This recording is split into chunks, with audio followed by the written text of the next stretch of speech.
Hola a todos, esto es La Alegría del Servicio, el podcast producido por Cáritas Arquidiocesana.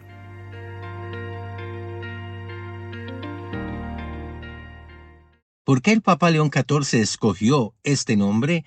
¿Y cuál es el legado del predecesor que usó ese mismo nombre? Vamos a escucharlo hoy en nuestro episodio.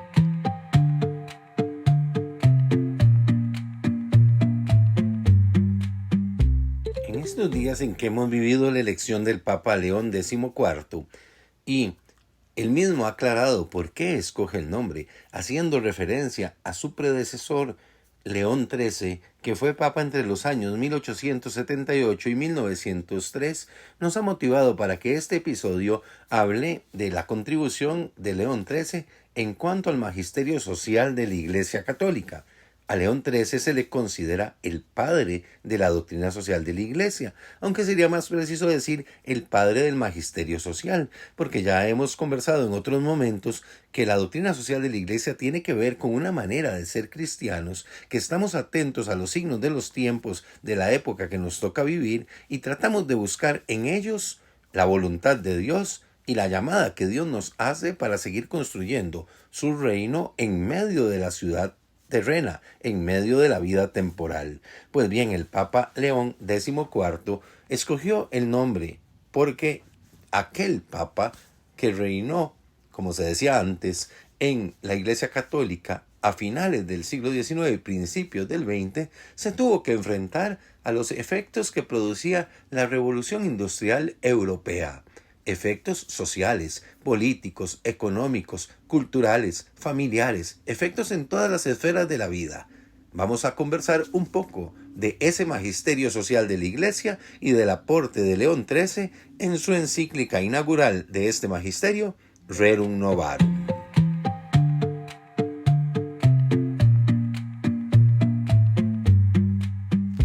El Papa León XIII ha tenido un recorrido y una producción escrita muy amplia. Rerum Novarum, en español, de las cosas nuevas o de los cambios políticos, es la 38ª encíclica del Papa León XIII y la primera encíclica social de la Iglesia Católica. Fue publicada por el Papa el viernes 15 de mayo de 1891 con el título De Conditione Opificium, sobre la situación de los obreros, aunque se le denomina con sus dos primeras palabras en latín. Fue una carta abierta dirigida a todos los obispos, que versaba sobre las condiciones de las clases trabajadoras. En ella, el Papa dejaba patente su apoyo al derecho laboral de formar uniones de trabajadores o sindicatos, pero también se reafirmaba en su apoyo al derecho de la propiedad privada, siempre con una función social, es decir, orientada a contribuir al bien común. Además, discutía sobre las relaciones entre los gobiernos y las empresas, los trabajadores y la Iglesia, proponiendo una organización socioeconómica que más tarde se llamaría distributismo.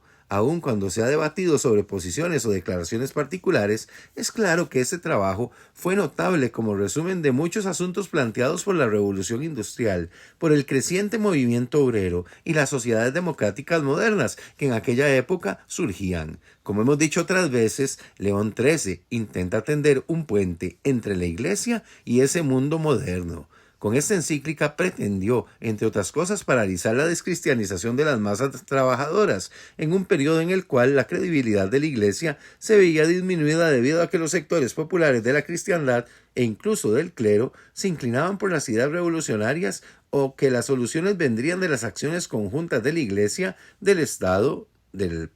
orden patronal y de los trabajadores. Precisó los principios para buscar la justicia social en la economía y la industria. Se acepta generalmente que esta encíclica Rerum Novarum es la carta de fundación de la democracia cristiana y una pieza clave de la doctrina social de la Iglesia porque coloca los principios permanentes y algunos de los valores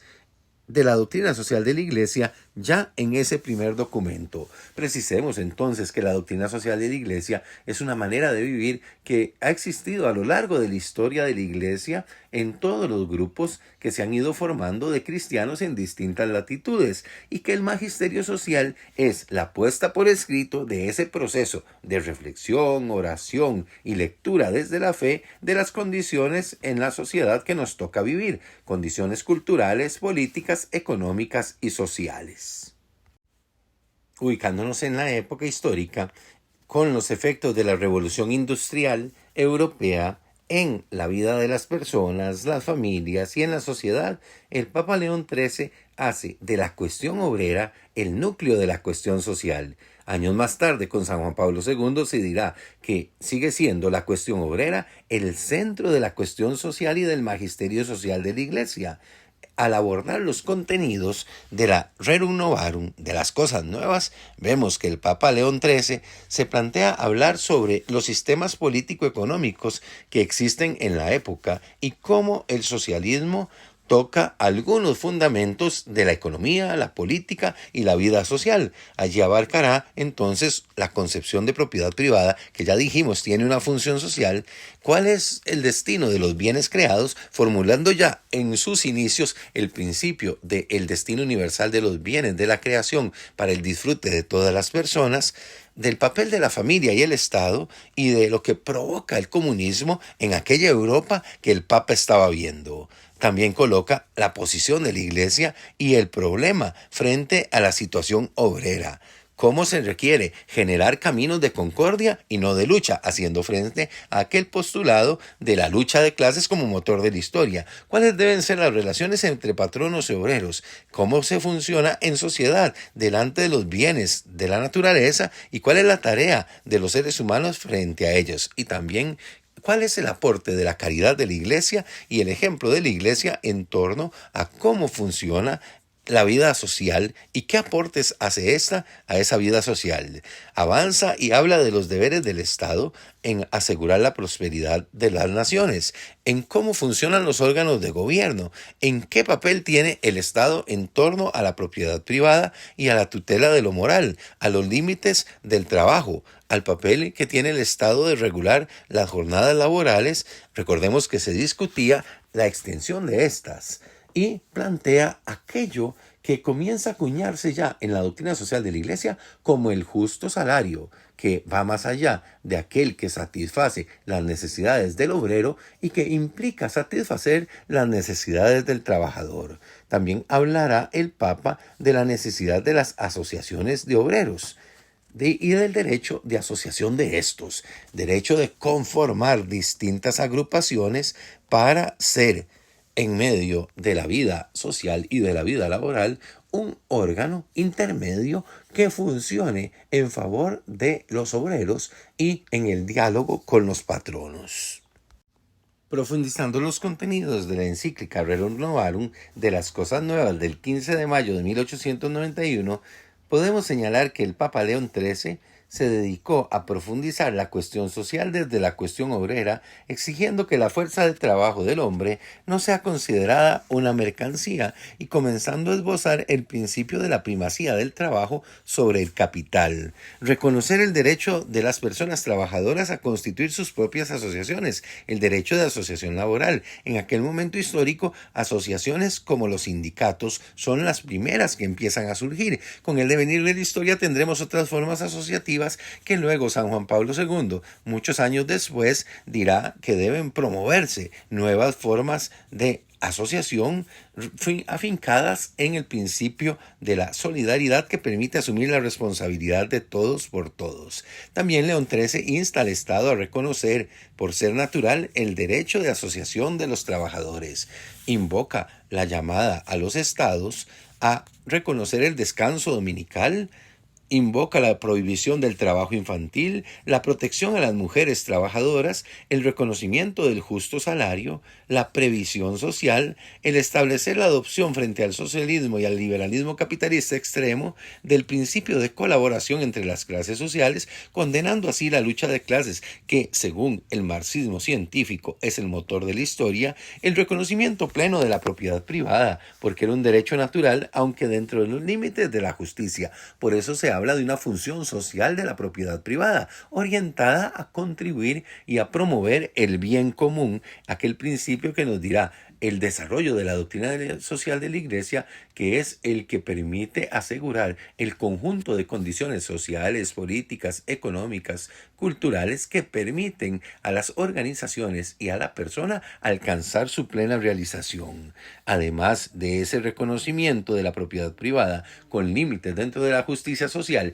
y con esa vocación social, también el Papa León XIII identifica del capitalismo que es causa de pobreza y degradación de los trabajadores, y que el Estado tiene la misión de promover el bien público y el bien privado, confiriéndole no obstante un carácter suplementario respecto a la iniciativa privada. La encíclica Rerum Novarum destaca el aspecto cristiano del socialismo, pero este era condenado por materialista y antirreligioso. El Papa recomendaba que los católicos, si así lo deseaban, organizaran partidos socialistas propios y uniones de trabajadores bajo los principios católicos. De esta manera, la Iglesia buscaba, en aquel contexto histórico, un camino intermedio entre el socialismo marxista y el capitalismo. Por supuesto que habrá que reconocer que toda la situación que desemboca de aquella revolución industrial empuja a León XIII a plantear esta encíclica, Rerum Novarum, de las cosas nuevas. Algunos factores que plantearon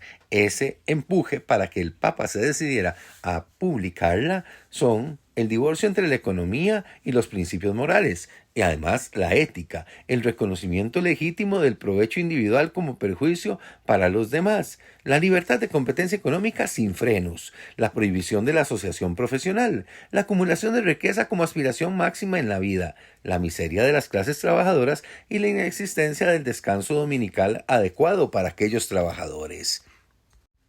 Podemos decir que el influjo de aquellas ideas del proyecto de sociedad moderna de libertad, de fraternidad y de igualdad influyen en la forma en que el Papa León XIII aborda la cuestión obrera en Rerum Novarum. Aquellas latentes ideas de igualdad que provienen del siglo XVIII y a finales del siglo XIX, cuando se publica la primera encíclica en materia social, influyen para que el Papa se pronuncie a favor de reconocer el derecho de los trabajadores a constituir sus propias formas asociativas. El derecho a la asociación laboral es un derecho de todo trabajador. Se insta al Estado entonces a reconocer, por ser natural, ese derecho de asociación y a permitir la formación de esas asociaciones de trabajadores. También el Papa impulsa el reconocimiento del descanso dominical para todos los trabajadores, la limitación al trabajo diario, la prohibición del trabajo infantil y cómo se protege también a aquellas mujeres que ya se estaban introduciendo en la vida laboral con tareas muy pesadas. También invita el Papa a reconocer los mecanismos para darle una previsión social a los trabajadores cuando pierden el empleo. Y frente al socialismo y al liberalismo capitalista extremo, propone el principio de colaboración entre las clases sociales. Se trata de colaborar unos con otros y no de vivir plenamente confrontados. Además, ¿verdad?, atribuye al Estado la misión de promover el bien público y el bien privado. Destacaba también el aspecto de ir profundizando en una serie de derechos que hoy los vemos con normalidad y podríamos pensar que son tan fáciles de tener en la vida laboral que no hay que defenderlos y no hay que ejercerlos. Recordemos que el Papa está levantando la voz por aquellos trabajadores y trabajadoras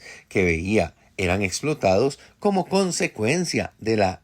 revolución industrial europea, que vino a transformar no solo las maneras de producir por la aplicación de la tecnología en el proceso productivo, sino que vino a transformar toda la vida social en aquella Europa. Y entonces por eso decimos que León XIII quiere tender un puente de diálogo, de cercanía de la Iglesia católica con aquel mundo moderno de finales del siglo XIX y principios del siglo XX.